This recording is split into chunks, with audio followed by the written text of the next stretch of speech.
Good evening and welcome to the Committee of the Whole meeting for Strathmore Town Council on March 9th, 2022, and we are beginning at 6:01 p.m. This time I'd like to confirm the agenda. Are there any emergent items from any of the councillors tonight? Seeing none. Anything from administration? Nope. So we have the same agenda. Then I'm looking for a motion to confirm. Deputy Mayor Montgomery. Thank you. I'll move the agenda as presented. Thank you. We have a motion on the floor, and I'll call the question. All in favor? And we have no presentations. We have no delegations tonight. So that brings us to 5.1, Committee of the Whole meeting minutes for January 26, 2022.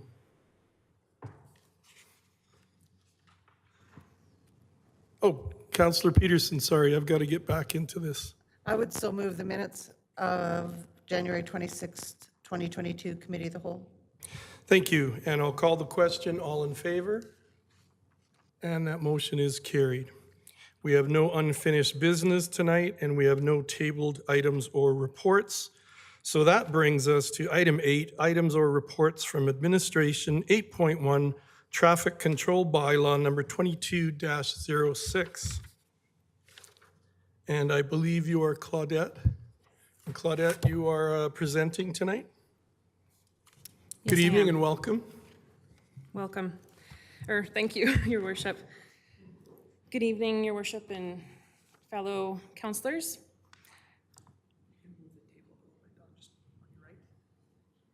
Down.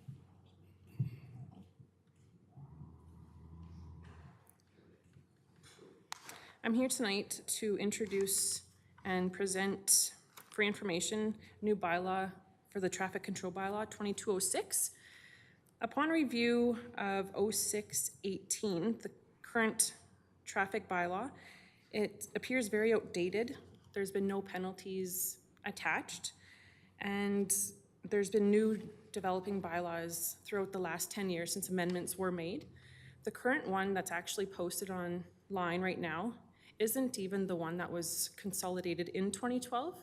So upon reviewing the traffic bylaw, I compared it with Chestermere, Airdrie, and Cochrane, and took kind of what bylaws would fit our residents in the town of Strathmore and how we could create a safer place for Strathmore residents on the roads, highways, and pathways.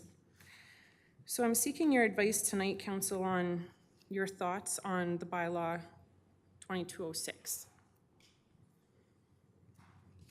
And I would like to mention, Your Worship, upon looking at other municipalities, I did reach out to a Crown prosecutor to see if there was any changes that could be made to better the bylaw, and took information from him to kind of make sure it was clear and concise, and we'd be able to be very transparent with the residents of Strathmore as to what the bylaw entails. Questions or comments from council? I have one question for you. On 12.1, where it talks about no person shall ride a bicycle, scooter, roller skates, does the bicycle now encompass e-bikes that are out now that have that assisted pedaling? Does it fall under the umbrella of bicycles if you have an e-bike? We could definitely add e-bike in there. I'd have to go back to the definitions, but the section, I did for some reason think I had added it, but Your Worship, I could have omitted it by error. Oh, that's okay. I was just wondering. The one thing I've noticed on a couple of pathways when I walk is there have been a few people on e-bikes who have a pretty good head of steam going when they're on the pathways. And even on the sidewalk, I think it could be problematic as we go into the future and they become more and more commonplace. But that was the only thing I had noticed there. I agree. Thank you. And the other thing I was going to mention was as far as the parking of vehicles, and this is something that CAO Scoble and I discussed, and this isn't about the bylaw that's presented, it's mainly about the idea that as the end of the camping season comes up this year, we need to move towards not allowing RVs to stay parked for long periods of time the way we did during COVID. That's going to be a big adjustment for our residents, and they're not going to be happy in some cases too. So that's not in the bylaw. I mean, it's covered in the bylaw, but it's just something that we need to keep on our horizon. Any other comments? Councillor Wegener. Hi, I have a couple of comments here. On section 5.1, speed limits in school zones. Again, I've lived here long enough, I am familiar with the split times and that, but has there ever been discussion on a set time limit at school zones from 8:30 till 4:30 or something like that, continuous throughout the day? Not to my knowledge. Okay. It's usually broken down into the peak times where the students or parents would be commuting in and out from the school zone. Playground zones would be different. That is yeah. a set time. I throughout the day. understand playground zones are different. It was just a thought. I spend a lot of my time in Calgary, and I just happened to notice that they don't have that. No problem. My second question, 8.8 talks about no property owner shall allow any landscaping, foliage, or structure to impede or restrict visibility that affects the safety of users of a highway or pathway. Is there any designated height as far as hedges go? I've been driving around town over the past few years, and there have been times where I've come to a three-way intersection or a stop sign in that, and the hedges block the view of the traffic coming up and down the road. I've almost, again, personally myself, I've almost had a couple of near misses with that. So that was just my other question. Through your worship, Council Wigner, I believe that falls under a different bylaw. That is not the traffic control bylaw. For hedges, the height, that might fall under more the planning and development. I could check and get back to you on that. Okay, again, like this, I just looked at this and it said in here on 8.8 about the foliage and the Yes. landscape in that. So what I take from that is, say you have a driveway and you're getting gravel or dirt or something delivered to your residence, it wouldn't be able to be delivered on the highway, the roadway, a pathway where it would interfere with cyclists, pedestrians, or vehicles. So you can't have the items delivered right on your sidewalk. Like, it would have to be on your property. Okay, all right, so it's a temporary measure as far as the construction materials or that. It has to be delivered on your property, Are- not to interfere with the roadway. Okay, thank you. And just one last thing, and it's, maybe that's, I'm not smart enough, but 18.2, I think there might be a typo. A peace officer who is unreasonable and probably grounds, should that be probable? Yes. That was all I have, thank you. Thank you, Councillor Montgomery. Deputy Councillor Wegener. Deputy Mayor Montgomery. Thank you, Colonel. All right, yeah, I got a few. So just picking up on Councillor Wagner. So with playground zones, like obviously there's usually a playground zone at a school. So does the playground zone, is that inactive during school hours then? Through your worship, Council Montgomery, there's two different, in Strathmore here, we have school zones and we have playground zones. So under the Traffic Safety Act, there's time limits on the school zones that the town of Strathmore has adopted, and the playground zone is a set time. Yep. So they're treated differently, and any contraventions within the time are treated differently as well. Okay, and like, I guess like I can't recall offhand, but like, are most of our schools also considered playground zones? No, they're No. considered school zones and posted as such. I see. Okay. And was there any consideration to making the schools around here playground zones, just to kind of, for Councillor Wagner's point about, then it would be kind of, you know, for that set time rather than kind of in and out? Through your worship, Council Montgomery, there's been nothing brought to my attention to amend the bylaw as such. I mean, I'd be open to it. I don't know. Through the chair, your worship, at the will of council, we can amend the bylaw to if that's the wishes of council, to designate playground zones and school zones at a all-day rate, just similar to what the city of Calgary has it. But as Claudia has indicated, right now we're just following the Alberta Traffic Control Acts. So if council wishes it to change it for Strathmore specifically, obviously that's their power, and there's obviously some costs associated with that with some signage and things like that as well. That's a good point. Yeah, I think I would defer to my fellow councillors about their thoughts on that. Would I, sorry, Yep. through your worship, Council Montgomery, could I just add, we would have to then break down the school zones into playground zones. I know along Brent Boulevard, that's a school zone, but all Brent Boulevard would be considered a school zone. And if that was the wish of council to amend that, there's no real playground zones along Brent other than Wheatland Trail, or sorry, Wheatland School.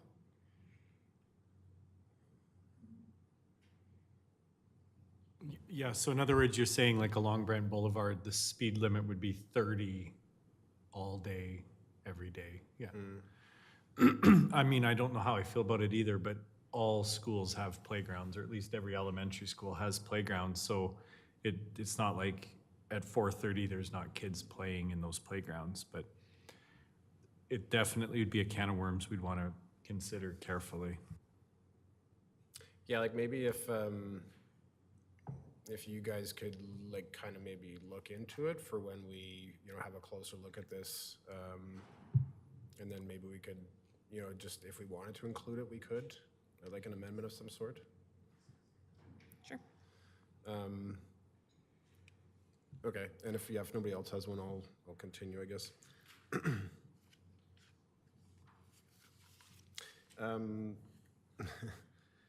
So in 8.3, Sorry, what number? 8.3. It just says like something about like you're not permitted to place any obstructions upon or above any highway. And I was kind of wondering what the word above, like how that would be construed.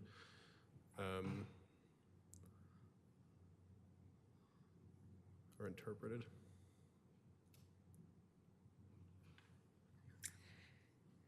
So through your worship, Council Montgomery, above, you would have to have, I guess, permission from the Director of Operations to put anything on the highway that would be above and not upon, which would be flat. So I think it just speaks to the height. Oh, okay. I see. I think if I could offer an example, it might be something where someone's put in a pole or something to have an extension cord stick out to a vehicle. That could be seen as an obstruction if it comes out onto that highway portion. Yeah.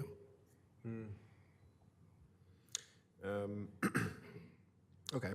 And so in 8.4, it talks about not allowing or permitting any sort of tracking or releasing or depositing or spilling of any sort of mud, dirt, soil, salt, sand, etc. And I was just kind of thinking, like, should we be possibly excluding the tracking of material from alleys? Because like sometimes you can get mud on your vehicle obviously from an alley, and then that can get tracked out on the road or something like that.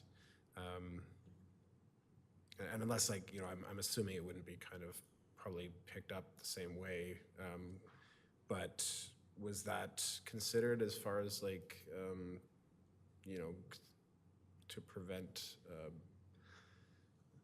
people from being flagged, let's say, unnecessarily? Through your worship, Council Montgomery, I think it's more or less in there to, you come from a farm, say you have just caked tires full of mud, it would be at the officer's discretion. I mean, I can't see our members following somebody in an alley that would be taking mud off their tires that would be minimal. We're talking like thick dirt and tracking it throughout the town that operations would have to then clean up. It's in there just in case we would have to ever enforce it, but obviously it would have to be a substantial amount. Okay. All right, fair enough. And I guess if no, oh, sorry, go ahead. I just have a quick question as a new counselor. Can you tell me the public parking lots that I believe are owned by the town of Strathmore. There's one west of the doctor's clinic, one west of the Legion, and one behind Fast Gas. Are those all public parking lots? Sorry, through your worship, Council Mitzner, I'm gonna have to check and get back to you on that. What doctor's office are you referring to? The Valley Medical Clinic. There's the large parking lot west, that's the town's, and across from.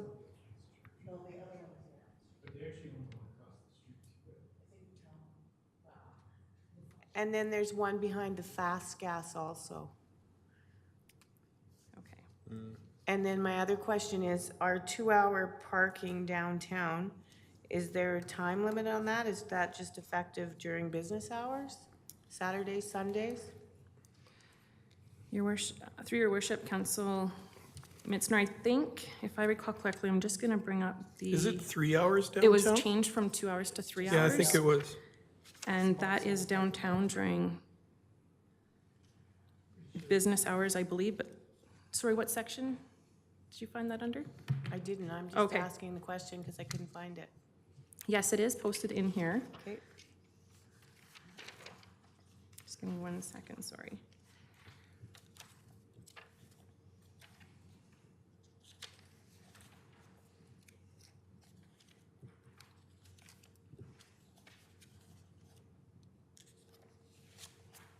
It's in the 26s, 26?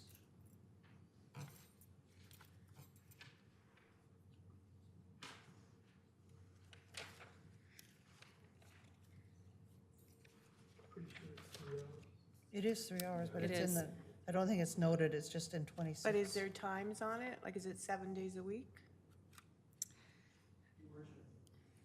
No, go ahead. Oh, turn mine off, sorry. Your worship and council, the parking signs would would not be covered under this.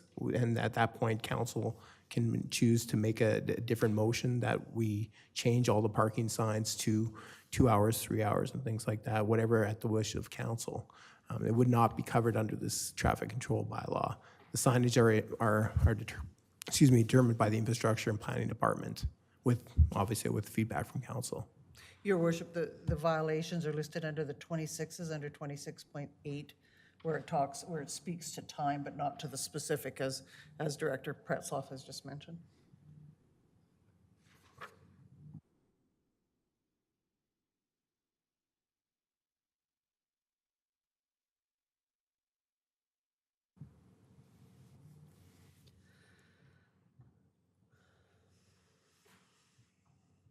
Yeah, you're right, Councillor Peterson. There's nothing as far as time specified, and Director Pretzlaff is correct too, saying it's something that could possibly be added to signs.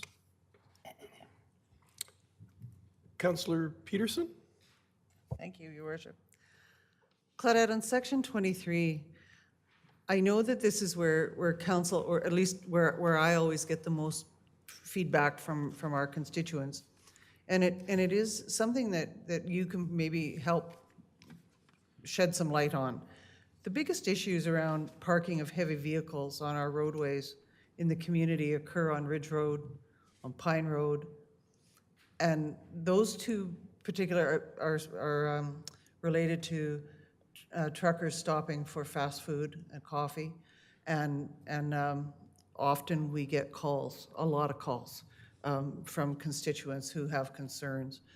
Very often on Pine Road, we're told that that property is not under the purview of our bylaw officers. And I'm wondering if you could speak to that, because that is definitely going to come to us after this.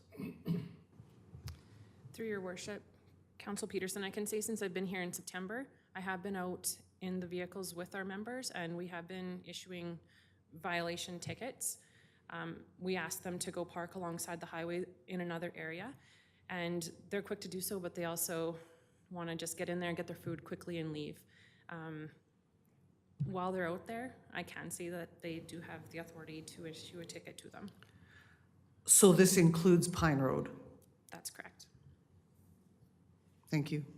Because in past, we've been told that we did not patrol that. I can seek clarification But If we do, that's a good thing. That's good.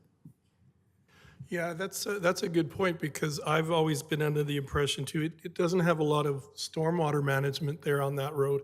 And the road is kind of shaped like a V, so they have a lot of potholes forming in the middle. And I'm not so sure about street cleaning there, if it's snow clearing is done by a group other than the town. So I think it'd be a great thing for us to check on for Pine Road especially. That's the problematic one.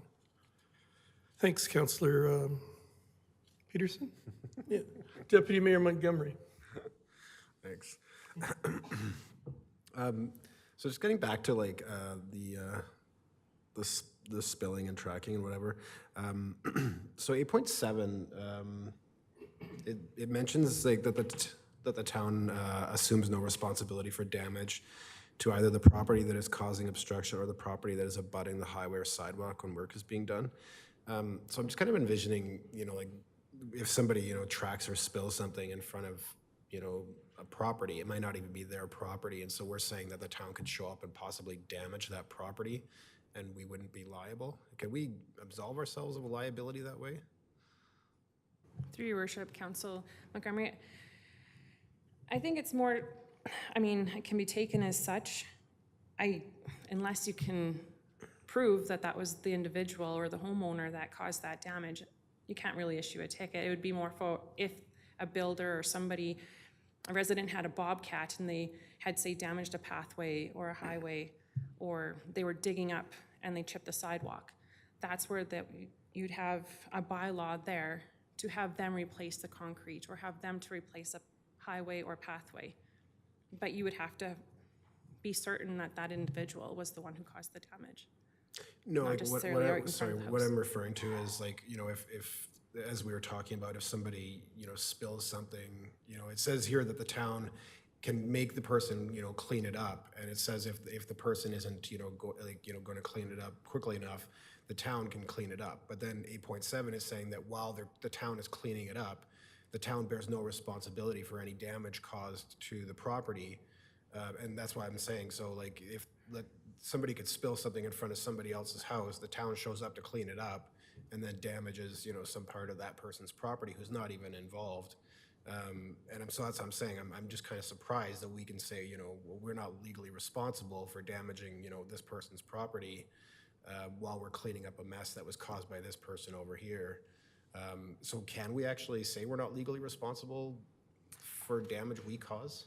I guess it would have to depend on what the damage is and be assessed at that time. For example, say a vehicle is leaking diesel and we know that registered owner is responsible for that vehicle and we give him a certain amount of time to clean it up and he does not. It has to be cleaned up, so a contractor would come in and they would be billed for such rather than the town. Okay.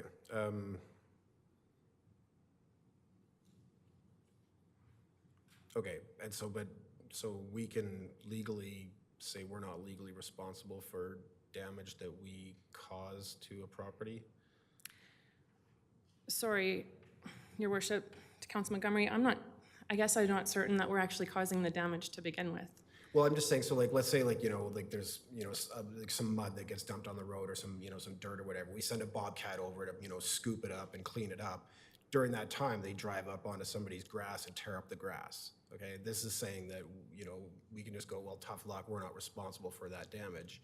And I'm surprised, I'm just saying, so I'm surprised that we can say, in this bylaw, we're not legally responsible for that damage. Yeah, that's not the intention of the bylaw. If the town causes further issues Okay. or damage, Yeah. the town would have to fix it in the state that they found it in prior to, but at least the cleanup itself has been resolved. Okay, but so 8.7 though is saying the town assumes no responsibility for damage to either the property that is causing obstruction or the property that is abutting the highway or sidewalk. I wonder. Sorry. Sorry, I'm wondering if CAO Scoble, if we could go to you. Do municipalities typically have that kind of liability protection if they're doing work on cleaning up something that could have been left from someone else? Well, yeah, typically, they have general liability, so, yeah.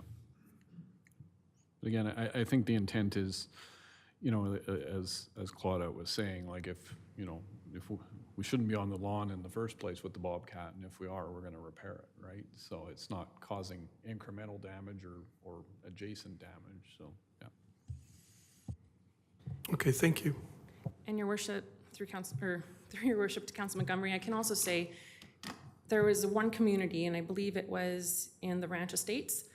A resident took it upon themselves to put like a concrete flower bed along the pathway without approval. Well, for the pathways to be cleared, we gave them a heads up and said, hey, look, that's gonna have to be removed, because if we come through with our snow plowing equipment and it's not, you don't have a permit or not authorized to put it there, if there's damage, that's not on us, because we're here to clear our sidewalks and there was no authorization provided. Yeah, like that makes total sense. My concern was just some third party who's got, like I said, a mess in front of their house that they might not even have caused, and then we're saying, you know, we're not responsible, so.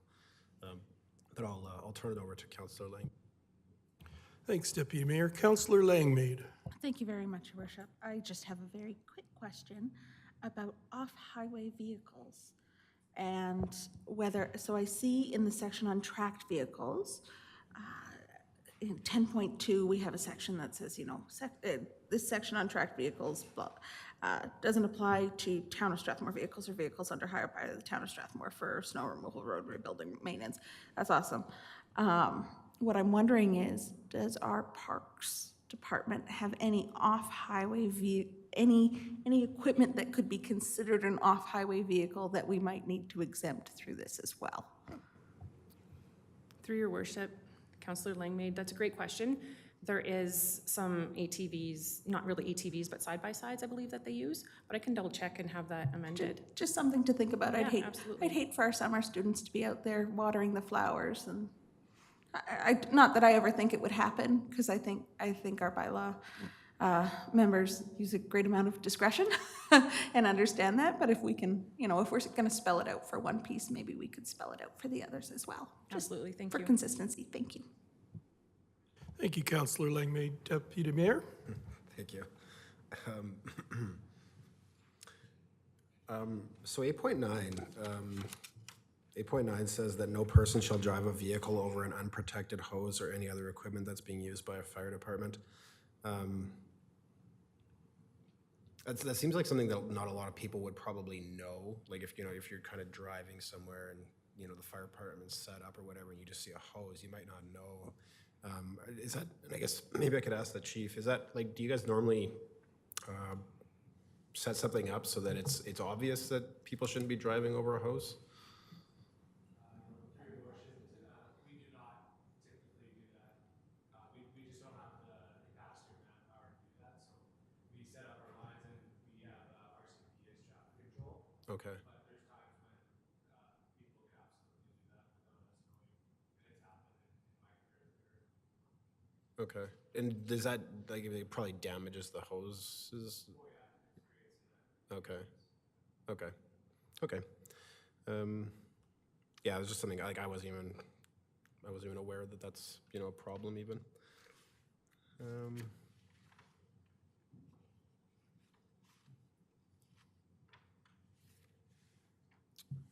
Let's see.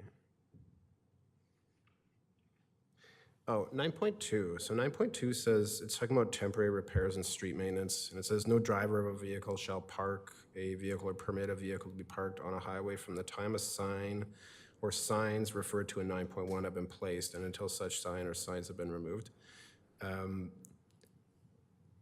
So this,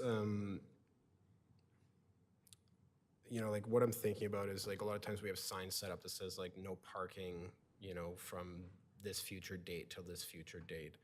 But the way this kind of reads, it sounds like basically as soon as the sign is up, then at that point, parking is prohibited.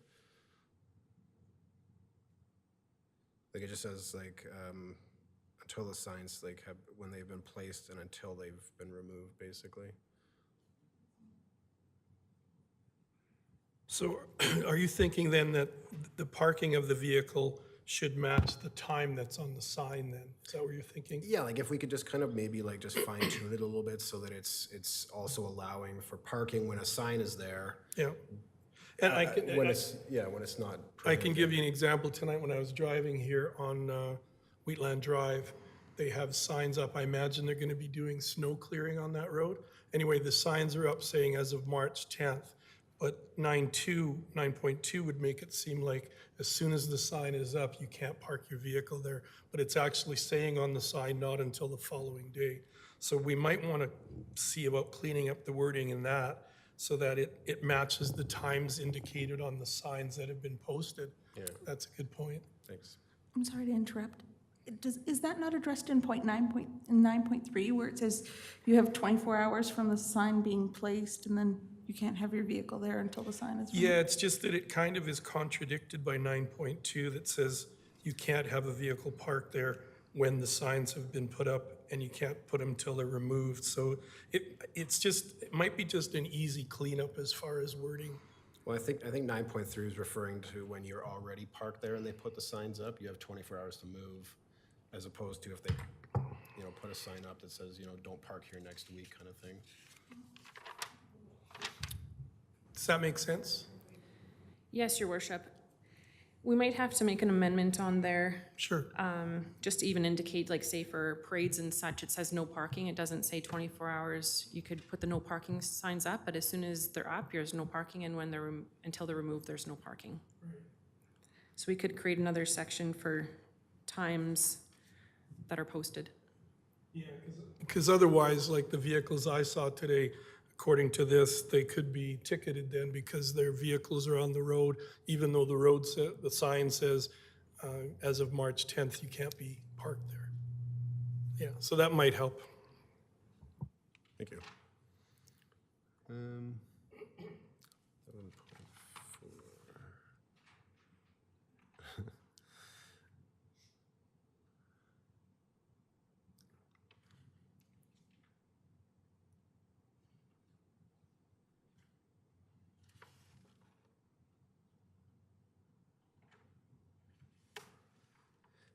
So with 11.4, so 11.4 says, no pedestrian shall stand in a group of 3 or more persons so near to each other on any highway as to obstruct the entrance to buildings or to obstruct or prevent other persons from using such highway, and forthwith after the request has been made by a peace officer to do so, shall disperse and move away.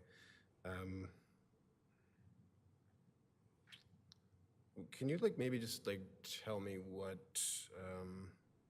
is that kind of in anticipation of if there was protesters on a road, that's what it's for? Okay. So 2 people be fine, but Well, you could kind of get through them. oh, okay. What's that? Yeah, that's true, yeah. Okay, fair enough. I just wanted clarification on that. And nobody else?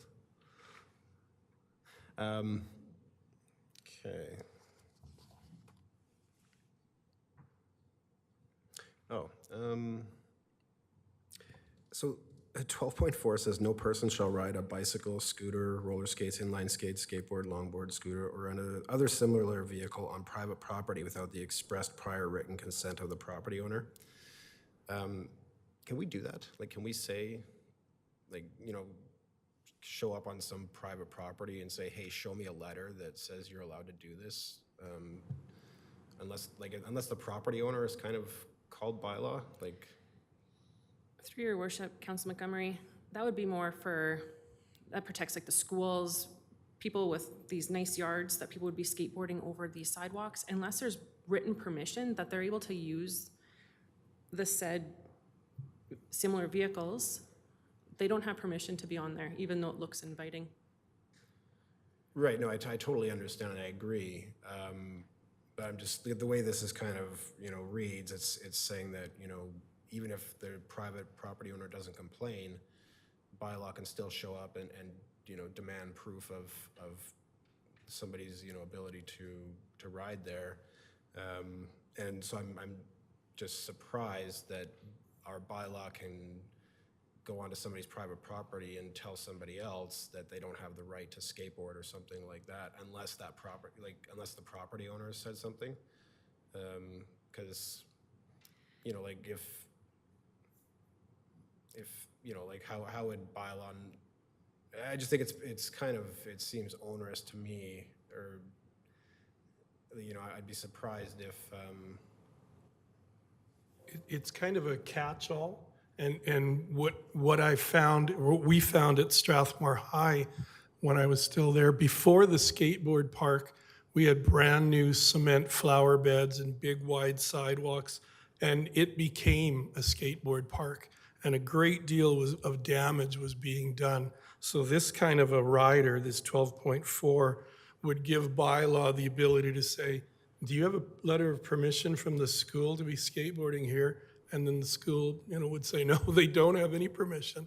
I think that's what it's for things like that. I also have a concern about this one, though. It's kind of the sledgehammer section. So you're riding your bicycle through the Walmart parking lot, and, I mean, you could get stopped technically because that's a private property, and, you know, like, it seems like this door is way too open on this one. Is there a way to make it more specific about if there's been a complaint by the property owner or something like that? Through your worship, Council Wiley, I don't think, I can speak with confidence, the municipal enforcement wouldn't be driving around looking at who's riding a bike on a public property unless a complaint was present.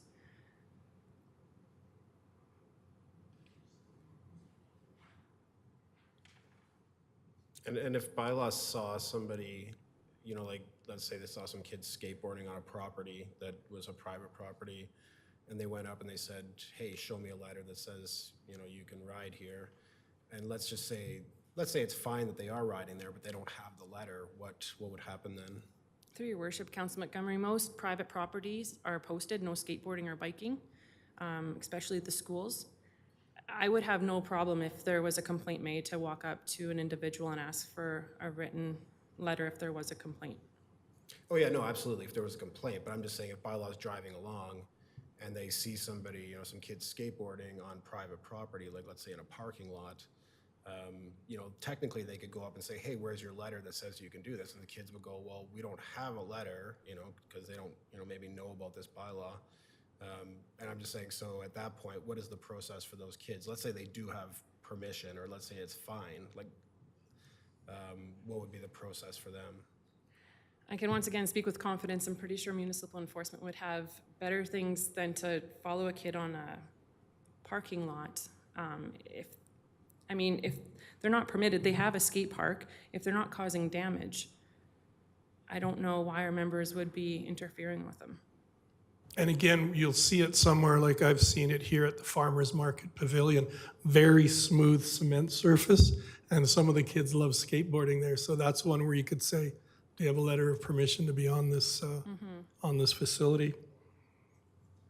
Yeah, and like I'll speak personally, you know, I think it's very important that we are judicious and careful with the powers that are allocated through the government, and I don't think it's a good idea to just say, well, yeah, even though this is so broad and it can be interpreted in so many ways, we'll just rely on the, you know,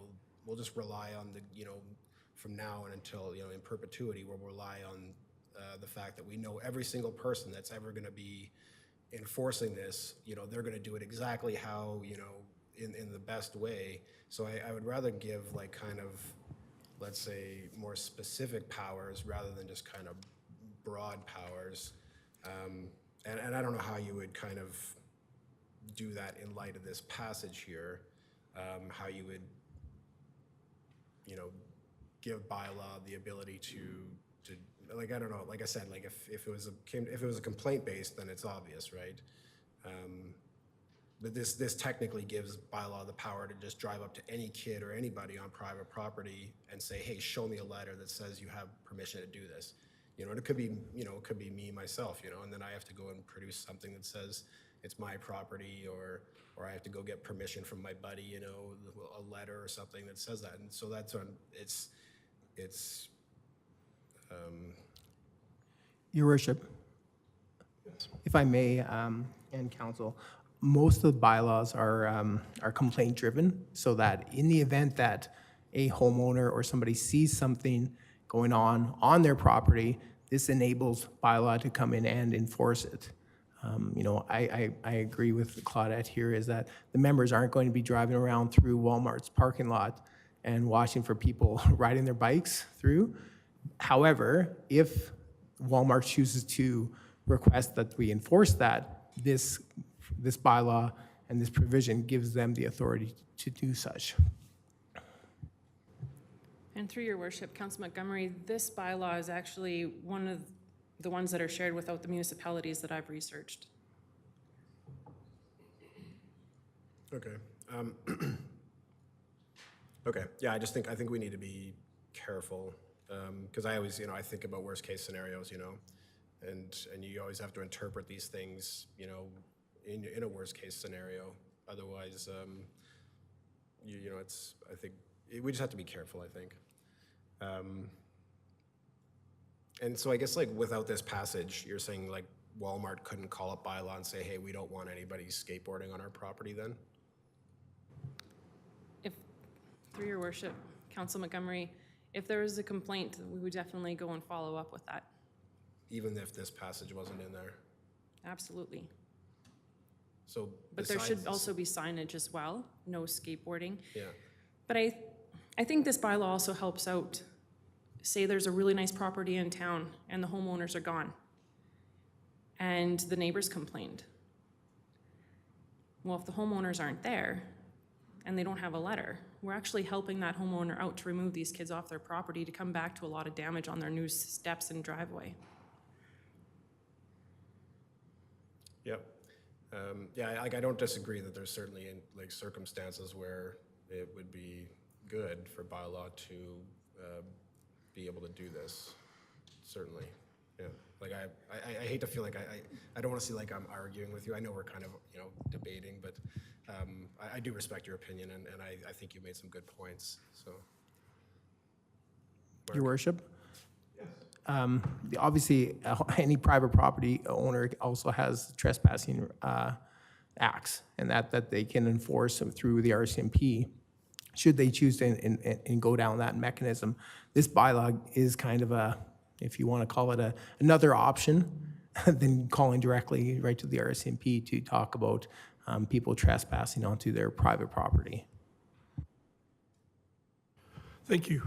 I Well, think I have, I'm still interested in 12.4. sorry, I think I have Councillor Langmaid first, and then we can come back to you, Councillor Wiley. Thank you. I just have a quick question. Is there a process in place? What is the process that is in place if someone does receive a bylaw ticket, say for riding a skateboard in the Walmart parking lot, since that is that's the example we're using right now. If say someone were to get a ticket for that, is there a process where they could defend themselves against that ticket and perhaps appeal it if they feel it was wrongly given? Through your worship, Councillor Langmaid, I think I'd like to say our members with municipal enforcement educate the individual first before issuing a ticket. Talk to them, speak to them, educate them, and if it's an ongoing concern, then we follow up with a violation tag or ticket. And thus, they would have a chance to debate it. They can come talk to the officer themselves, or they could take it to court if they so wish to choose to do. Okay, so thank you. That was I do believe our bylaw members and municipal enforcement members have probably more on their plates than chasing around skateboarders. But I just wanted to see, given kind of the conversation going on, is there, I wanted to understand better the process. If someone did get a ticket where they're like, this is silly, is there a way that they could come and speak to someone about that and make that concern and follow up on it? So I'm glad to hear that there is. And I don't believe that there would be many cases of that at all. I haven't heard too many in my years here in Strathmore. So I just thank you. Thank you, it was a good question. Thank you, Councillor Langmaid. Councillor Wiley. Yeah, so I guess I'll just keep beating this dead horse, but are you saying then that without section 12.4, a bylaw officer wouldn't be able to enforce it if Walmart was asking for these, troublesome skateboarders to get off their property? Like, I think that we probably already have things that would take care of this one. Through your worship, Council Wiley, I think this just encompasses and makes this, like solidifies the actual bylaw number 12, the whole section, to not include any areas that one municipal enforcement couldn't enforce if they needed to or required to. It doesn't leave it black and white. Or sorry, no gray areas. These are what we can follow under the bylaw, and there's no missing areas.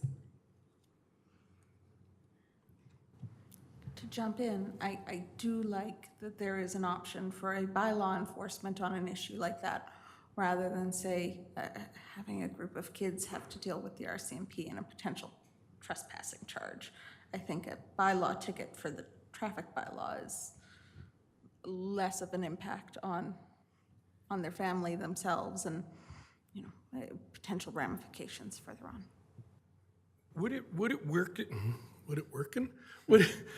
weaken the bylaw if you had the wording in that said any person who rides blah, blah, blah may be requested to show written consent, or does that weaken that section of the bylaw?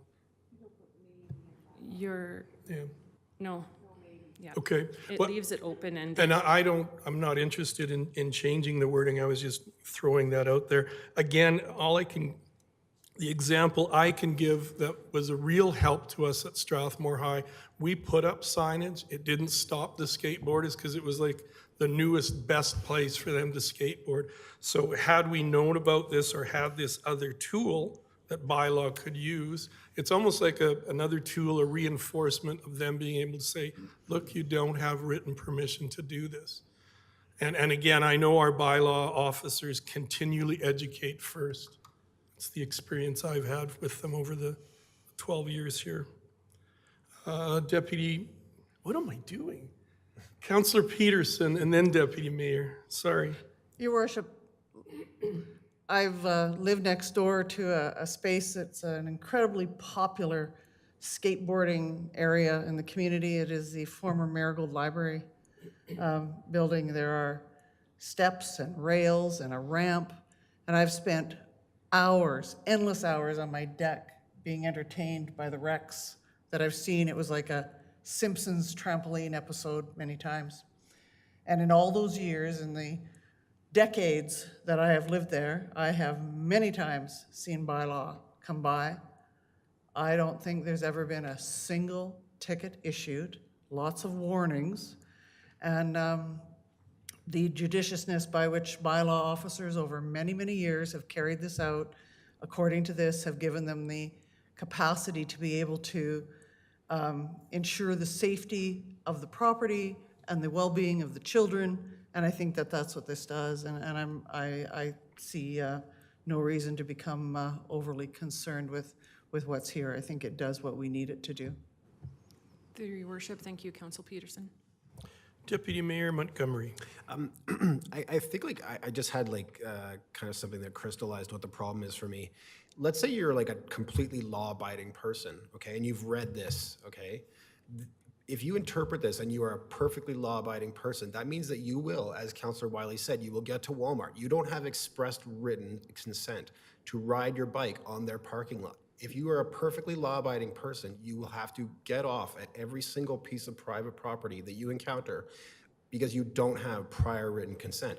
And what we're doing is we're creating people that are basically casually criminal. We're casually criminalizing people who are really not doing anything wrong, even by the private property owners, in their opinion, they probably wouldn't. But we're still making them a criminal. Like if we pass this and somebody rides their bike across a private parking lot, they are actually breaking the bylaw. And so I think that, it creates a problem where you're basically giving somebody the choice. It's like you either break a bylaw and become a criminal, or you don't, and you follow this bylaw explicitly, which means that you will not be able to basically do what most normal people would think is fine, like riding a bike across a parking lot. And so I think that's my main issue with this, is that we're creating a situation where people have to become a criminal based on this bylaw, unless they have that prior written consent, which nobody is going to have. No reasonable person is going to have prior written consent. So, Through your worship, Council Montgomery, there's bike racks at Walmart. I'm pretty certain there's bike racks many different places, and therefore that would indicate that it is okay to ride your bike as a means of transportation on the highway to get what you need to get done. And I'm confident in saying municipal enforcement would not be Right, but asking this is- somebody as they park their bike. If somebody, like I said, if somebody is willing to follow all the laws out there, okay, and they read this, they will not be able to ride their bike in Walmart, even though they have bike racks. They don't have that prior written consent, and so you're putting them in the position where they either break our bylaw, and if the idea is that people can just break this bylaw when they think that they're on side, even though they're breaking the bylaw, why should they follow any other part of the bylaw? Like, why should kids wear a helmet, for instance, when they're skateboarding or when they're riding a scooter, if we don't actually expect them to get prior written consent to go on somebody's private property?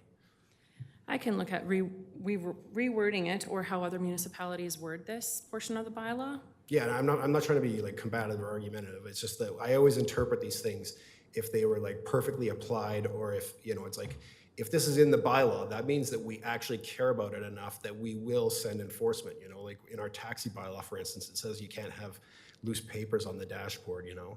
And it's like, is somebody actually gonna call bylaw and say, hey, there's a loose piece of paper on the guy's dashboard? Probably not, so why is it in the bylaw, you know? If somebody isn't gonna naturally have prior written consent, we shouldn't make that an absolute condition of in order to be a law-abiding citizen, we shouldn't say that you have to do that. So I would appreciate anyways if you would consider that. Thank you. Okay, Councillor Wiley. It's just other places in here, it uses the word reasonable and unreasonable. Wouldn't that be appropriate in here to have something about no person shall use private property in an unreasonable way? Something like that? With or without permission? I don't know. Like I said, I can review with other municipalities and see their wording on it, and come back to you guys with additional wording if necessary.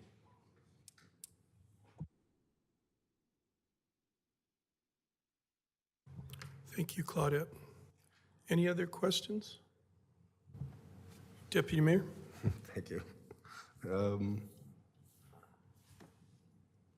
So 12.5 says that we can impound somebody's, you know, accessory for up to 60 days. And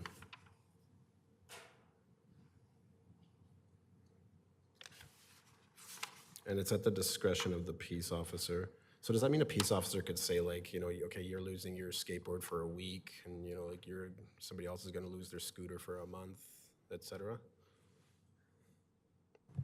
Through your worship, Council Montgomery, that is what it states. It would be at the discretion of the peace officer. If, say, an individual is using the skateboard in an inappropriate way, that is up to the discretion of the peace officer. But like previously stated, municipal enforcement, they do educate first, and I'm sure a conversation will be had with the parent and the child before these steps would ever be taken. However, they are placed in the bylaw should one need to enforce it. Is there like impound fees for a skateboard? Okay. Okay, so I guess so 12.6 talks about, oh, sorry, did you want to go, Councillor Wiley? Councillor Wiley. No, sorry, but if we are moving past 12, I do want to echo I was going to go into 12.6 actually. sorry, now that it's on my mind, I want to echo what Mayor Fuel was saying earlier, is I think we should include e-bicycles in this description.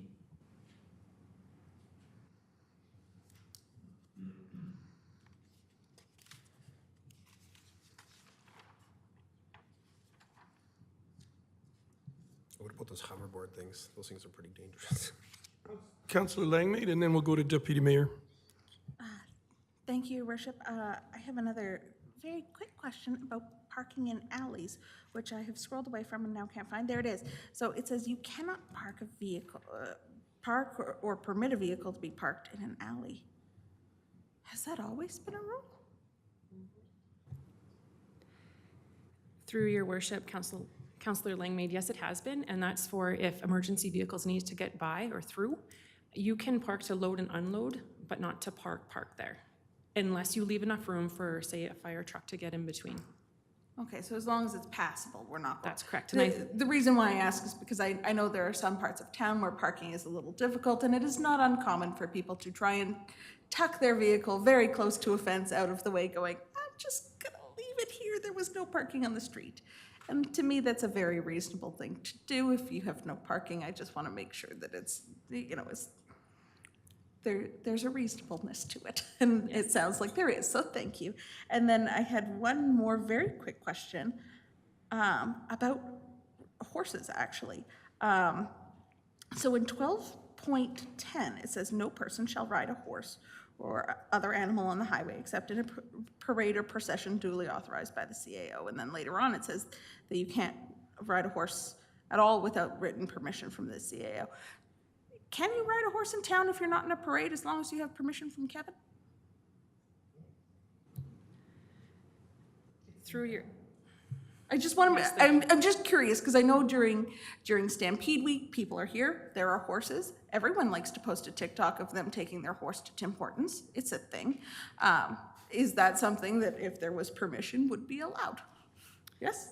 through your worship, Councillor Langmaid, yes, I do believe it would be, but there'd have to be a designated route that would be presented to the CAO prior to approval, and I believe that's written in with the parades, Okay, that a designated route has to be indicated.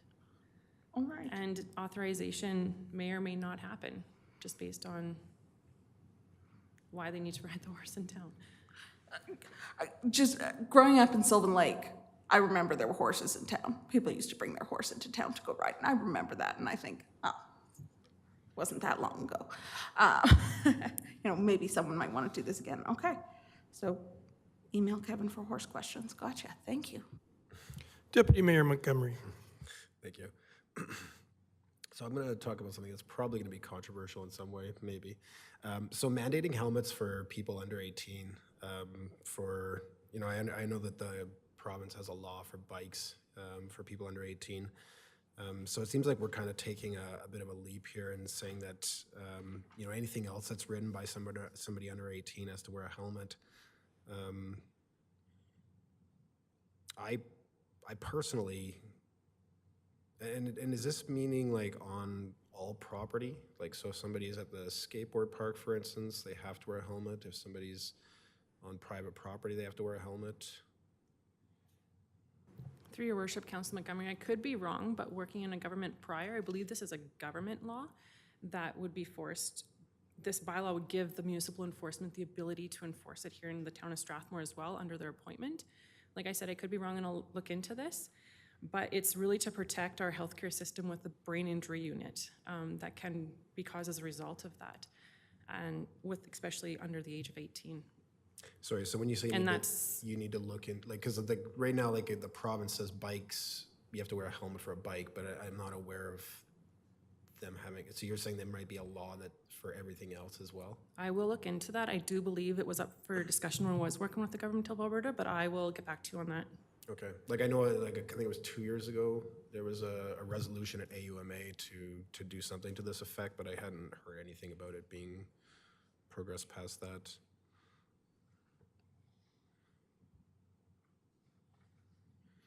All right.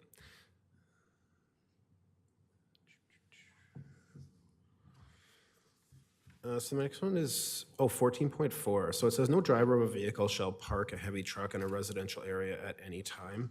And I tried to kind of piece together whether this allows, like, you know, if there's any part of this bylaw that allows you to basically have, like, let's say a moving truck park in front of somebody's house, because you can unload or unload passengers by this bylaw, but there's nothing that says, like, you can, I believe, there's nothing that says you can unload, like, let's say goods or stuff like that, unless I missed it. Through your worship, or Councillor Montgomery, yes, I believe it is under, I think it's 23.2. it's to the loading and unloading of goods, so at any either business or, say, Leon's Furniture had to go down a residential street to load and unload. Yeah, that was my question. Does 23.2 also apply to 14.4? Sorry, 22.4? 23.2.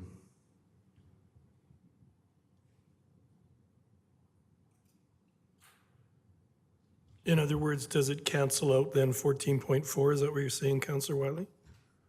Does it Yes. allow you? Yeah. So 23.2 gives some exemptions that talk about, you know, like, let's say you're dropping an excavator off at a work site. I wondered if that, because no stopping any time, well then, yeah, there would be issues with that. But I wondered if 23.2 exempts, sort of trumps 14.4.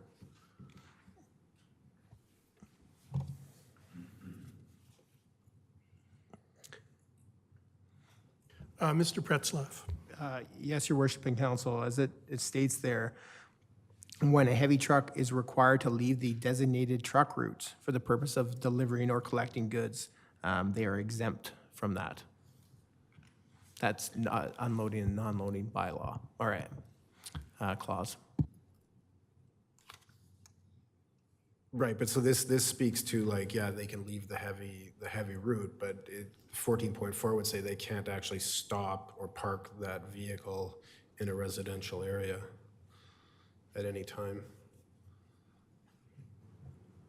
So like it's saying like the way I interpreted it was, yeah, you could drive off the heavy route, you could drive to the house, but you couldn't actually park in front of the house. So through your worship, Council Montgomery, this is discussing like the parking and stopping Yeah. of a vehicle. Now, 23 talks about the designated truck routes and kind of where there'd be a provision where you can go into the residential areas. Right. We do have a problem with some registered owners that are parking their big equipment and trucks on our vehicles, and there's nothing in place to enforce it. When it comes to parking and stopping, not. So could we add something along the line of Councillor Wiley's comment that, you know, no driver of a vehicle shall park a heavy truck in a residential area at any time unless it is covered by section 23.2? Would that help that little area? Okay, because I think that would, you know, if someone was looking, they would automatically go right to 23.2 and then realize that they're good, they're okay if they're unloading furniture. Okay, thank Yeah, you. like just because when I looked at the interpretation or the definition for park, it sounded to me like even just stopping at somebody's house to unload would be considered parking. Through your chair, through the worship, parking is different than loading and unloading, right? Parking is you're exiting your vehicle, you're leaving it there. When you're unloading, we have designated spots for that, and the municipal enforcement can recognize the difference between a parked vehicle and a vehicle that's loading and unloading.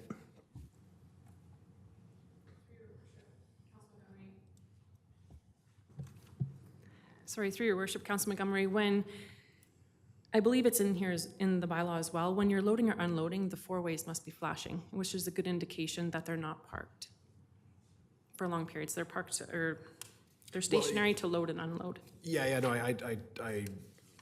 it's just that when like it says park, it means to allow a vehicle to remain standing in one place, except when standing temporarily for the purpose of and while actually engaging in unloading or loading passengers. So maybe we could include in the definition also like except when unloading or loading goods as well. Okay.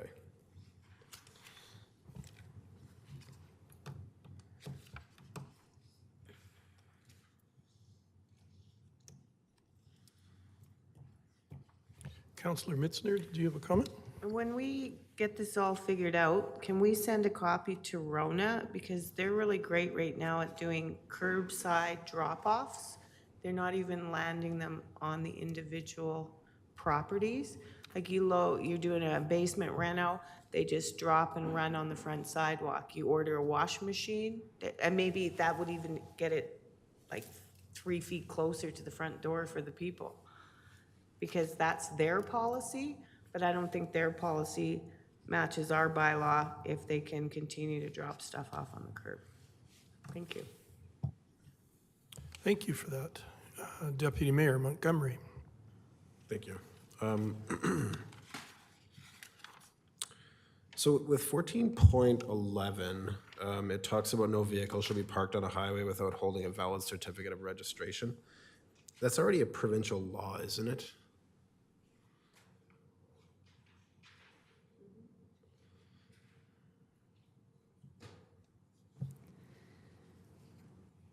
Through your worship, Council Montgomery, yes, but this part of the bylaw will give our municipal enforcement the authority to, 1A, educate. Everybody can educate somebody on that, but to issue a violation tag or a ticket. And what is the town's interest in that exactly? Like, is the town liable if there's a vehicle on the street that's not registered? It would come down to, say, an accident or insurance.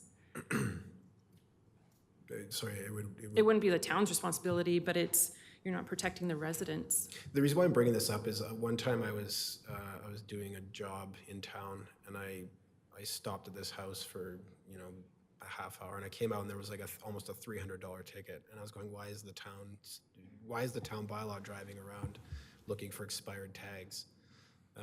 And so I that's why I'm wondering, why is the town driving around looking for expired tags? Well, they can't do it anymore, obviously, but I'm wondering what the town's interest is, and so that's why I was saying if we're liable, then it makes sense that we would not want, unregistered vehicles on the street, but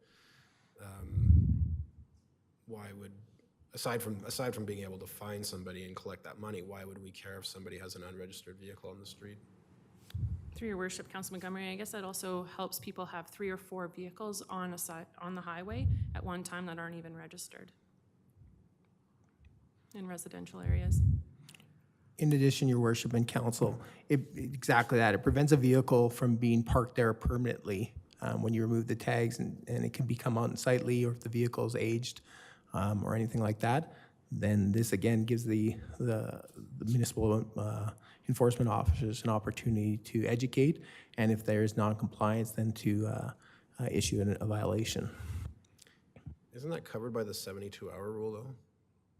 That if somebody leaves their vehicle parked for 72 hours, we can tag it and tow it? Through your worship, Council Montgomery, I believe that was amended at the discretion of the peace officer. I mean, we all know some people like to take vacations and they're gone for a week, and you have this one neighbor who notices that there are more people working from home now, that a vehicle hasn't been moved in 3 days. But I think it's at the discretion of the peace officer whether or not the vehicle should continue to be parked there. Okay.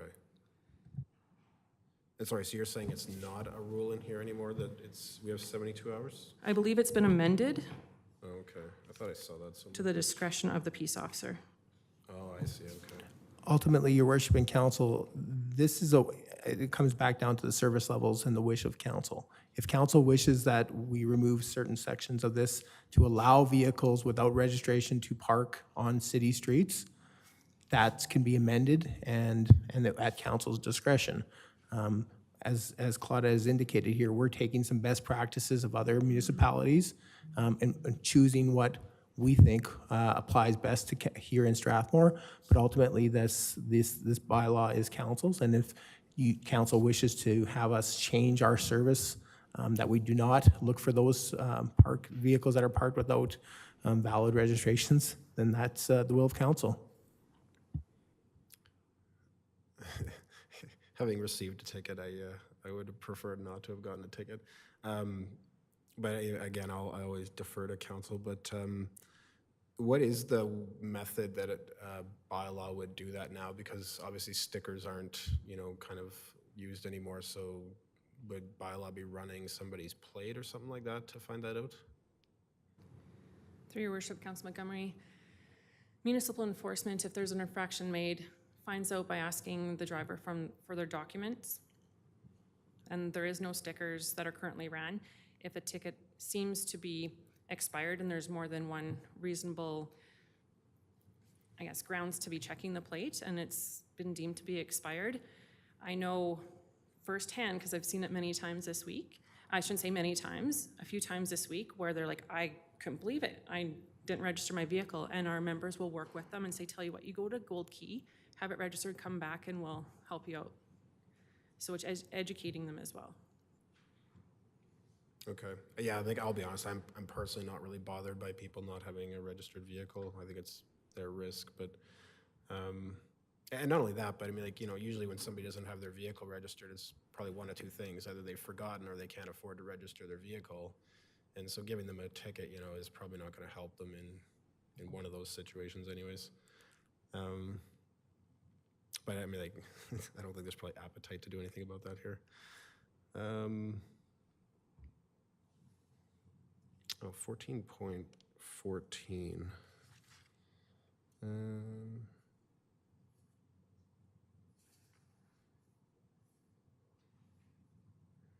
Oh, I think there's like probably just like a verbiage kind of issue here. It just says, marked as such by a street and sign erected. Is that supposed to be a street sign? Instead of the end? Yeah. It could be either or. So you can have, oh, sorry, no, it would be a street sign, sorry. Okay. Okay. And then 14.15, it says 14.13, but I think it's referring to 14.14, if I'm, because it's talking about private land.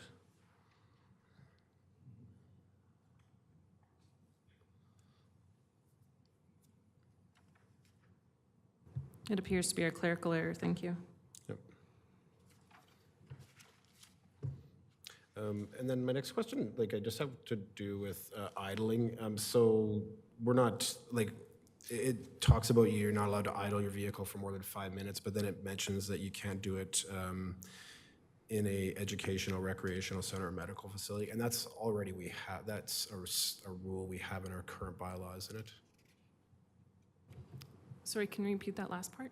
Is this this rule about the 5 minutes of idling in front of an educational institution, recreation center, or medical facility, that's already in our current bylaw, isn't it? Through your worship, I'd have to look. I haven't come across that in a bylaw, and therefore I put it in the idling portion of the traffic control bylaw. Oh, okay. Okay. Yeah, like I know we had done like a policy about idling, but I wasn't sure what it covered exactly.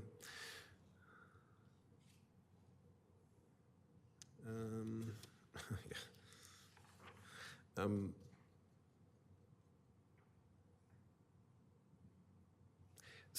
So 17.2, it says that that an owner or driver of a recreational vehicle shall not park the recreational vehicle on a highway unless it is parked in a location immediately adjoining the recreational vehicle owner or operator's place of residence as shown in the records of Alberta registries. Isn't this preventing somebody, like a visitor, from just stopping at somebody's house briefly if they're not the registered owner of that home?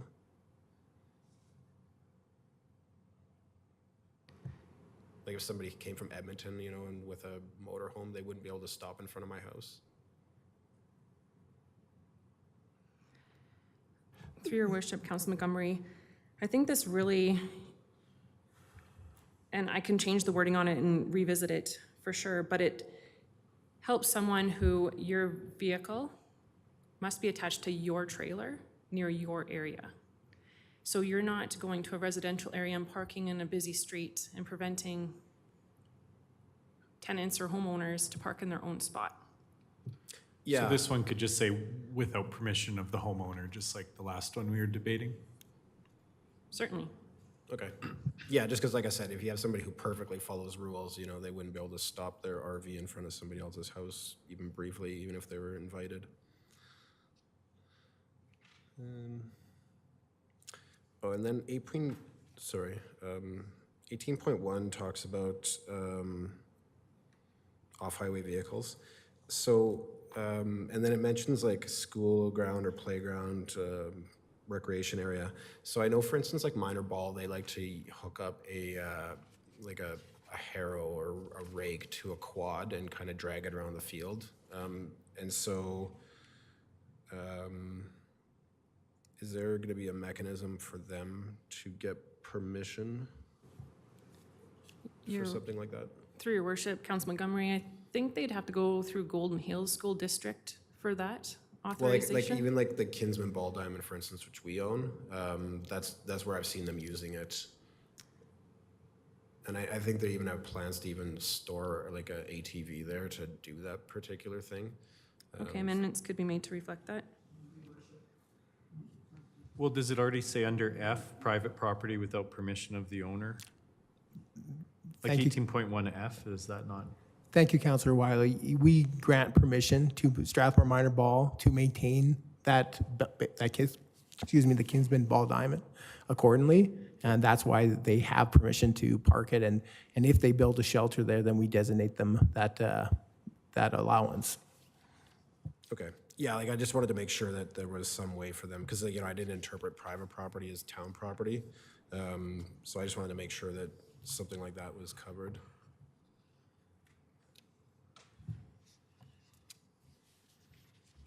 Oh, go ahead, Councillor Wiley? Thank you. So I want to go back to 14.4 just to confirm that we had some consensus on that. So from my understanding, that one's going to be updated just to say similar to 23.2, something along the lines of, unless for the purposes of delivering or collecting goods or supplies, performing work or providing services, provided that the driver does not obstruct, like something like that. Is that correct? Through your worship, Council Wiley, could we put in there with the exception outlined in I think we, section 23.2? or I think we can amend the parking definition to include delivery and unloading of goods. Well, I like though on section 23.2 where it says performing work. So for example, a big excavator gets dropped off, they're doing a big reno project then the truck sits there for the day. It's not obstructing anyone's work. They're performing the job, but it's clearly parked. We can definitely look into that. Okay, so yeah, if it said something similar to 23.2, I just wanted to confirm that. I live in a newer neighborhood with lots of development, so I see people working with big, heavy equipment all the time. I'd like to go to 14.9. I totally understand the purpose of this. It says no person shall park or permit any inoperable motor vehicle, park it on the highway. Absolutely, I agree. I wonder if we could just put a time on that. So something like for more than 48 hours. My vehicle kicked the bucket this summer. I rolled it out onto the street and had the Kidney Foundation come and pick it up. Like I would hate for a neighbor to be like, that piece of junk, finally we're gonna get rid of it. Like just a reasonable amount of time, 48 hours, something like that. Through your worship, we can make that amendment to 48 hours. Ultimately, the other thing too, Councillor Wiley and Council, is that there is a discretionary approach that bylaw and municipal enforcement utilize here, that if they see a vehicle there and you explain to them that you're in the process of donating it, there's that discretion is still onto the municipal enforcement staff.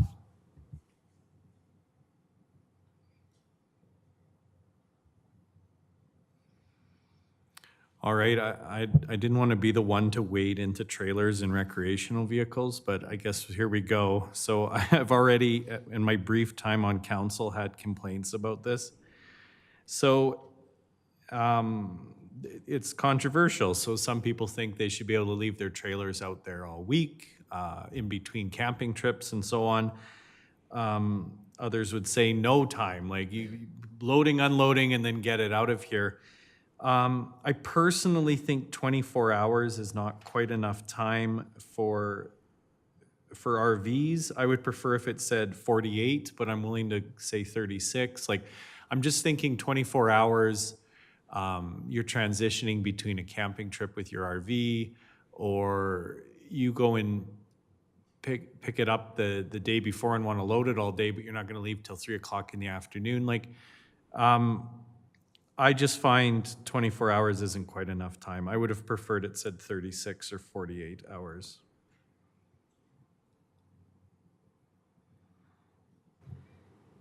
If that's council's wishes, I can make that amendment. What does council think? I'm of two minds on this one. Councillor Well- Langmaid? Well, I understand that there are some places in town where you probably could park an RV for 48 hours without it having an impact on the people around you, your neighbors, or other people trying to drive down the street or navigating in your neighborhood. There are some neighborhoods where this would be problematic. I have a neighbor who has an RV. I live in a cul-de-sac. They also happen to have a lot of vehicles. So when the RV comes to stay, and I don't get frustrated over this, but when the RV comes to visit, their vehicles spread out around the neighborhood, and there is no more parking in the cul-de-sac for anybody else. So I understand absolutely the point of view you're coming at on this, and yes, there are places in town where 48 hours would work, or even 72. There are other streets in town where after 24 hours, we're ready to get our parking, we're ready to get our parking back where they can create, eyesight, line of sight issues where, like I can't see if kids are out in the yard or about to run down the street, or if there are pets, or sometimes they're parked on corners and it can make a little oncoming traffic a little more difficult to see. So while I understand where you're coming from, I think I'm okay with 24 hours, just to encompass all the roads and the conditions that exist across town for everyone, not just those that could park for 48 hours without it being an interruption. Those were my thoughts. My own feeling is I'm comfortable with 24 hours as well. I think with the discretion used by officers, people will have a little more time anyway. And if you start getting into 48, and then it can stretch into the third day before it's out, and then it's a weekend again, and they need to bring it back. So it doesn't, I think it puts us in a situation where it could literally be there a lot longer than that by stretching that time period. And you're right, Councillor Wiley, it's definitely something where you're going to hear both sides of it constantly. And again, I mentioned it earlier, we're going to hear it when we come to the end of this camping season in 2022, and we decide not to let people stay for long periods of time like we did with the COVID situation. There's going to be a lot of pushback in the fall. Buckle up. Councillor Peterson. Your worship, we did make concessions, though, for people to park trailers on their driveways. And so there is that option. It doesn't solve Councillor Langmaid's present parking issue, but neither is that in breach when that happens. And I also know in the community that where there have been special circumstances, like people attending family for sick family members' funerals, that they've gotten specialized permits for 48 hours or, whatever time. But I'm content with the 24-hour period that we see here, Your Worship. Thank you. We'll go back to Councillor Wiley. Okay, I think that seems fair then, so we'll stay with 24 hours. Okay, 16.2 says no driver shall park or permit any trailer. My concerns with this one are the same as 14.4. I would like it again to refer to, unless it's work is being done, essentially. So, delivering or collecting goods or supplies, performing work. Or maybe it goes back to what Director Petzloff was saying, is that we could redefine park to include, like, if it's actively being used. Yes, Councilor Riley, we'll definitely look at that one as well. Obviously, this is one where the council needs to provide some direction here, is if you have that bobcat or that skid steer that's parked in front of on a trailer doing job during the day, does council want that trailer moved for that overnight period? It's fine while they're doing work, but is the contractor or homeowner gonna leave that vehicle and that trailer in front of their house for a 24-hour period? Yeah, so in my opinion, I'd like it to say something along the lines of 23.2, unless it's actively being used essentially, but yeah, like, because then that goes back to what Melissa was saying, is on certain streets, there's just no way that's reasonable. I think the other, sorry to interrupt here, just a thing to consider with this as well is that people's definition of actively used can be different. So when I think of actively used, I think of a trailer that you're coming in and out of all day. You are actively using that trailer in the line of your work. And I think other people might consider that as, well, that trailer is also providing security for my tools and equipment while I'm not here. So the trailer is actively working right now, which means it can stay here all week while it, guards my skill saw or whatever.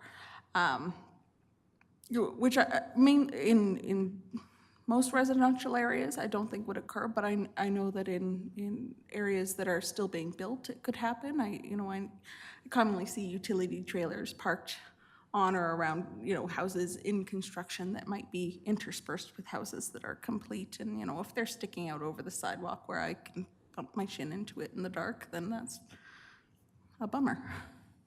So just some caution there with that actively used is that people might interpret that. Well, so the wording on few different- 23.2 says performing work or providing services. Like delivering or collecting goods or supplies, performing work or providing services. Okay, cool. That's all my questions. Thank you. Thank you, Councillor Wiley. Deputy Mayor Montgomery. Thank you.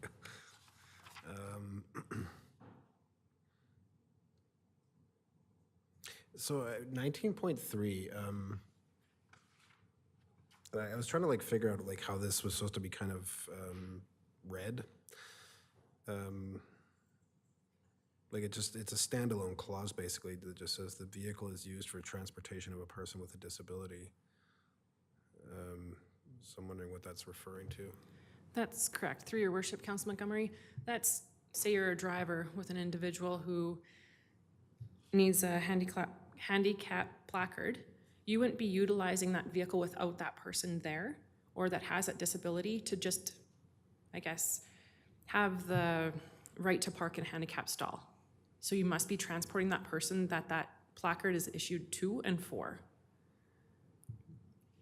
Does that help answer your question?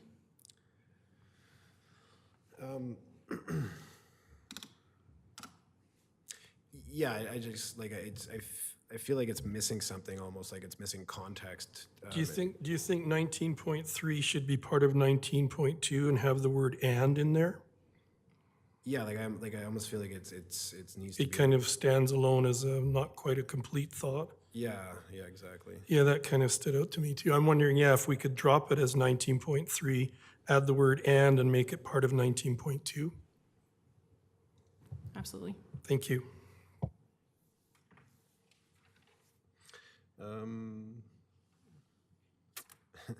And my final one, finally, 23.4. It just says the provisions in section 23.4 shall not apply. So it's kind of like referring to itself. Is it just supposed to be section 23? Okay.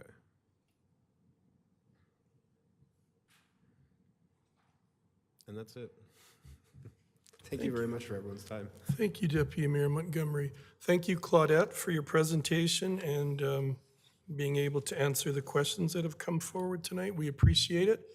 And good luck with all the changes. I know it'll work well with you and Mark talking about things and finding way. So this will come to us then for approval then, readings? Do you know when it's coming back to us?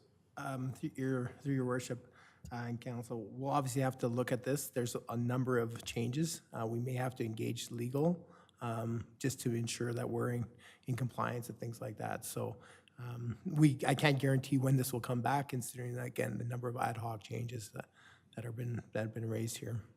Okay, thank you very much. Thank you. Thank you, Your Worship. And that brings us to 8.2, Regional Emergency Management Bylaw number 22-05 and Regional Emergency Management Agreement. And Chief Sturgeon, you're back with us. Welcome.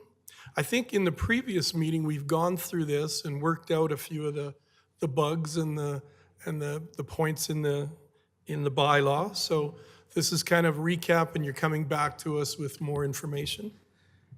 Yeah, thank you, Worship. So that's correct. So obviously from our last meeting, took this away and went through the video a couple times just to make sure I captured everything. But what it is pertaining to is added that budget, the max amount of budget in there. So we could go over that tonight, obviously, and then any other questions you have. I could start with just the amendments on the budget if you wish, or. Yeah, sure. So just on the top part of the report, so just the summary, basically tells you about the 4 areas that the budgeting will include.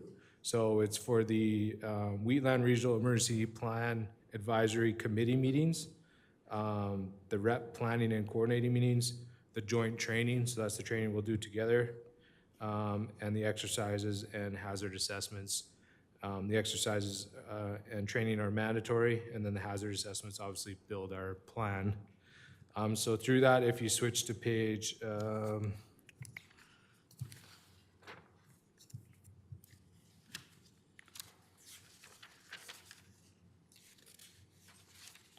it would be page 66 of your package. So it's Schedule B of the scope and operational cost funding for the Wheatland Regional Emergency Partnership. Through this one, so the changes here is we allocated the cost for each thing. So as you can see, the top line, so number 1A, so we've allotted $1,000 for the rep emergency meetings. That basically covers attendance or food and refreshments and anything that we may need for those meetings. So it'd be $500 per party for Wheatland County and us. Again, with the planning and coordinating group, so again, $1,000, just a budgetary number, just again to facilitate those meetings. Where we really drilled down is item C there, so preparedness. Approved exercises will be cost shared between Wheatland County and the town of Strathmore. So we sat down together and really thought about the things we'd have to do, including the training, the tabletops, and the exercises, and put a number to that. We came up with originally we thought about 10,000. And then we added a bit of a contingency in there. So we both mutually agreed on the 15,000, which we think is more than enough money to be able to do that every year. And that's the things that we do jointly. And I'll get a bit more into the budget about that line a little bit later. And then the hazard assessments is just anything that we would need and outside agencies to potentially do. A lot of this stuff we will be able to do it internally.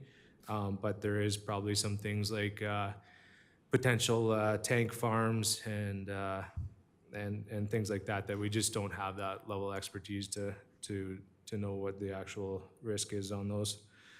So we came up with a total annual operating budget of $20,000, and then we included some things of matters outside the scope to really clean it up. So that's item 2, A through F. And that's just to provide some clarity for the councils to understand that these things are outside of this budget, that this budget is solely for our joint program. The other thing that was changed would be the funding model. So item number 8, which is page 67 of your package. So 8A through C. So we put in the rider on B that the annual operating budget will not exceed $20,000 annually unless a request to each respective council is submitted by August 15th and approved by each council. And that special project, unexpected costs, or any increases over and above the annual operating budget shall be brought before council for approval. So if there was something, a one-off, that we still had the ability to come ask for it. It wasn't just a hard no, but that there was a process behind that. And then when I was speaking about the budget, so I was just talking about the training, tabletops and exercises and hazard assessments. So this number, so the 15,000, and we're responsible for half of that, is just a small portion of our actual training budget within our emergency management budget that we do have. And so we will be doing other training things that pertain strictly to the town of Strathmore, specifically like our ESS plan, which is emergency social services, obviously the activation of our reception centers and things like that. So we would need training and development through those areas. So the 15,000 is just reflective of a small number of what we actually have to do within the town, but gives us a lot of latitude to do our own thing as well.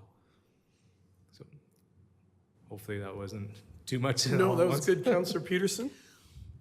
Thank you, Chief Sturgeon. I really appreciated how you brought together the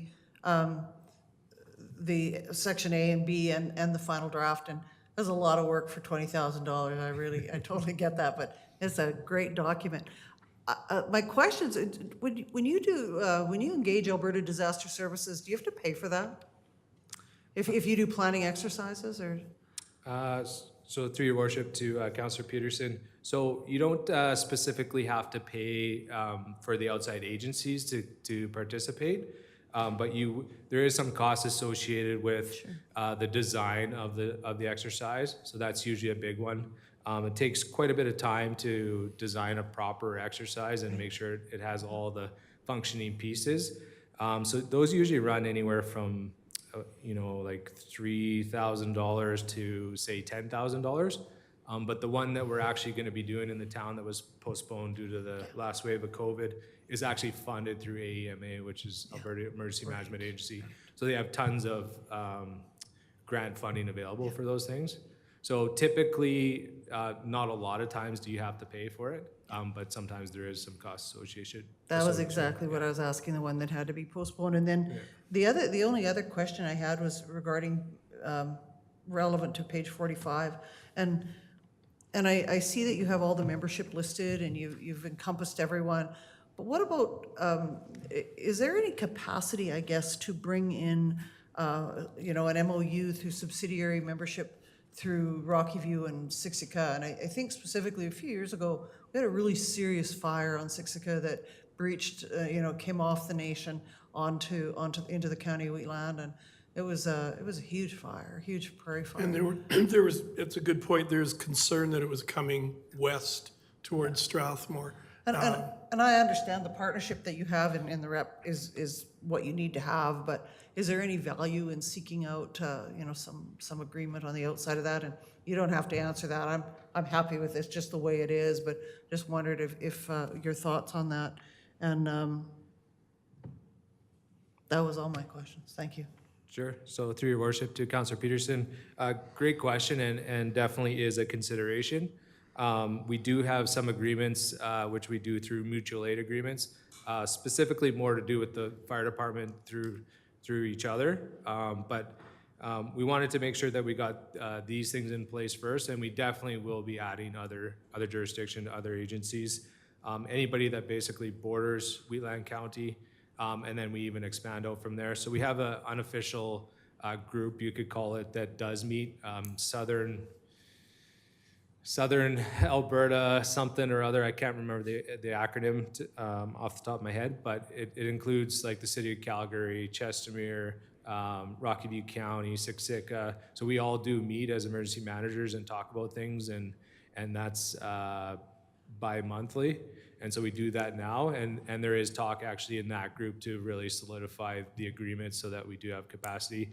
Siksika, for instance, has a lot of supplies from the last flood that they would like to donate out to other communities that could potentially use them. So through those agreements, we'd be able to utilize some of that equipment. So, Yeah, and if I could just piggyback on that a bit, I'm just thinking there could be opportunities if, for example, you were doing a tabletop exercise and your tabletop exercise was dealing with a wildfire, possibly they could be invited in because Siksika has been through that, and so has the area of Cluny, which is part of Wheatland County. That might be an opportunity where you've got a past thing that's happened, and then we do a tabletop exercise that deals with that, it makes sense to bring them involved too. Or a blizzard, for example. We had a huge blizzard here in 2011, and it impacted the county, it impacted Siksika, it impacted Strathmore. So yeah, there would be those opportunities too. Thank you. Absolutely. Deputy Mayor Montgomery, how are you? Thanks. Thanks. Yeah, thanks a lot for answering my questions about this last time. You cleared up all my questions, and then also I appreciate the work you did on kind of nailing down the budget as well. It's very reasonable, to be honest, and so I appreciate that. The only notes I have are just there was a couple of just kind of clerical things, let's say 2 of them, and so I can even just send those to you if you want. Unless you want them Feel right free now. to read them out if you do as well. Just in page, oh, sorry, it's page 22 of the document, I believe.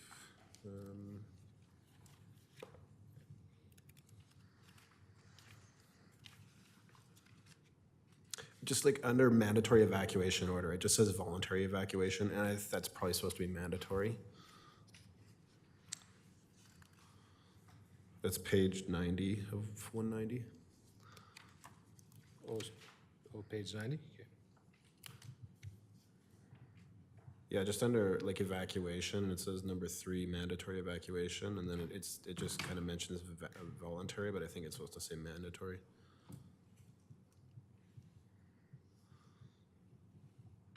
And then just the only other one was just, I mentioned it last time, but just under 6.6.3, where, and I was just kind of asking last time about like, because it mentions about an operational review, but it says like the review will ideally be held within 1 week of the ECC activation. And I was asking you if that means like during the actual emergency, you know, a week after it's been activated, are we expecting them to be doing that? And so I was wondering is that how it actually is supposed to read?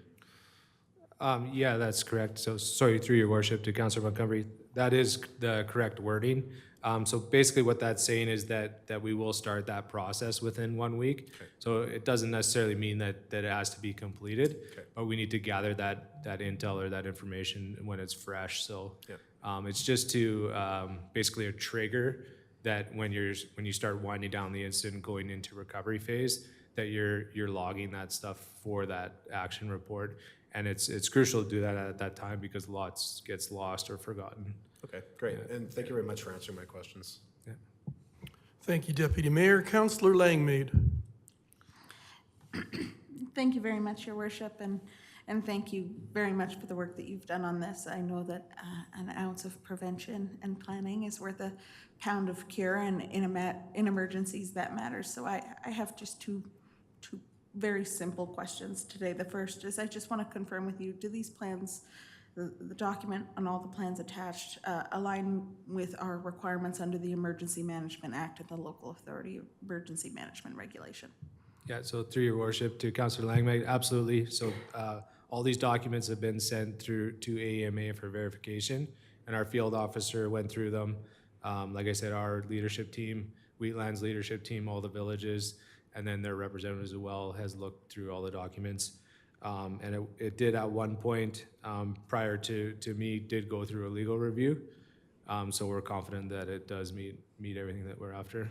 Perfect, thank you. And then the only other question I have is, do you feel confident that with the execution of this partnership and the associated plans, the Strathmore area is ready to respond, will be ready to respond to any emergency that might come upon us? Sure. So again, thank you through your worship to Councillor Langmaid. I definitely think through this agreement, our capacity will be increased greatly. I think we're just starting the collaboration and the partnership. I think that'll take some time to develop. So I think we definitely have to work hard at it. But I think from all the parties involved so far that I've been talking to and developing this through, everybody's positive about this. They want this to happen, and everybody's willing to put whatever they can forward to make it successful. So I think we're doing really great things, and I think that this is a positive step forward in that collaboration model. So I'm excited about it. Excellent, thank you. And for the record, I think you're doing the right things too, and this looks great. And I feel very confident that should knock on wood, an emergency befall us. I'm very grateful that this work has been done and we have this outline in front of us so that on the worst day, we will be ready. So thank you very much. Thank you. And Chief, just before we let you go, I'm wondering if you could just comment for us, since we're a new council together and we have new members, if an emergency situation arose and we had to set up an ECC, and I was, we were a part of it in 2011 with the blizzard. Can you tell us the role of council? And the reason I'm asking is because there were times when during the blizzard, it was my first term on council, most of council was in the ECC for different periods of time. And afterwards, I kept thinking, I don't think we're really supposed to be there that much. No. Can you just elaborate maybe and give us some guidelines in case we face one as a group? Thank you. Yeah, Thank you, feel free to Worship. tell us not to go. So thank you, Worship. I'm glad you brought that up. So definitely the role of council and the elected officials is to advise, obviously create the policy. So we would recommend things to you or to the working group, and they would decide on the direction, obviously, that we need to go. As far as operations goes, that stays. That's what the ECC is for to support the troops on the ground that are doing the work. And so that's looked at as an operational role. So anybody in that ECC should be operational, which is administration and staff and workers and other agencies. And the council will advise through, and I know CAO Scoble could probably talk to this a little bit more because he has mentioned potentially another team in between the ECC to council and what that exactly means. Yeah, thank you, Chief. I think going forward, maybe when we do these mock drills, it might be worth having, we'll include council too, so you can understand your role. But in reference to what the chief is saying, we'll probably establish what we call an emergency administration team, and that's going to be the go-between between council and the community and the EOC. And it was a learning I took away from my 48 days or whatever in the Fort McMurray wildfire there, and it's really about the communication and making sure, because there's information coming into council members from the public, and likewise there's information going from council members to the public. So we want to enable that because there's a lot of good information flowing both ways that is actually of significant use to the EOC and the responders in a big event like a prairie wildfire or what have you. And then the other part of it is there's a lot of business of the town that has to be done that is not EOC responsibility. So we may have to cancel some capital projects and adjust some cash flows and make some budget amendments and defer the tax rate bylaw. Anything like that can happen. So there's all these things that are triggered administratively, either in response to or support of the event. And that's where collectively the emergency administrative team and council comes into play and keeps the EOC on the front line fighting the issue at hand. So. But I think it might be worth doing a bit of including you in the mock drills in what is the role of council in these situations. So. Sounds good. Thank you for your presentation and answering the questions. And then again, we'll look forward to this coming to us for later approval. Great, thank you so much. Have a great evening. Oh, sorry, Councillor Mitzner. Before you go, I just want to tell you the community, you did an awesome job on that fire. Thank you very much. With the open field behind it, and thank you. Thank you. Thank you again. All right, that brings us to item 9. We have no urgent business. Number 10. Your Councillor Worship, may I Peterson. have just a moment of your time? Just a moment of council's time? I just wanted to remind council and community of the events of the Strathmore Day on the 20th of this month, and also that the Strathmore Overnight Shelter uses that as their major fundraiser. And so there's a lot of stuff on the Strathmore Now website and on the town website. And I just want to really thank our town staff for everything they've contributed to the overnight shelter. It's been a really hard year, and the help that we've gotten from Strathmore Now and from the town has just been superlative, and it's going to be a fun day. So March 20th from 1 to 4, please come and support the community and and the overnight shelter, and thank you so much, Your Worship. And is that the night of the coldest walk? Yes, that is what it, yeah. I've heard there will be Councillor baby Langley? goats And there'll at be Strathmore goats? Days. if There are that will- baby goats, there's. There will be baby food, goats. There's a food truck, there's food for sale from PJ's, and all the money goes to the overnight shelter. There's wonderful things happening. A fun family event, and good money for the shelter. Awesome. Thank you very much. We have no administrative inquiries. And that brings us to in camera. I'm looking for a motion to go in camera, and then if you could mention the sections as well. Councillor Peterson? Your Worship, I would move that council go in camera at 7:51 to discuss items related to section 16(1) subsection B, section 19(2) of the Freedom of Information Protection of Privacy Act. Thank you. You've all heard the motion. I'll call the question. All in favor? And the motion is carried. And again, council, if you can just hold on any comments until we're offline.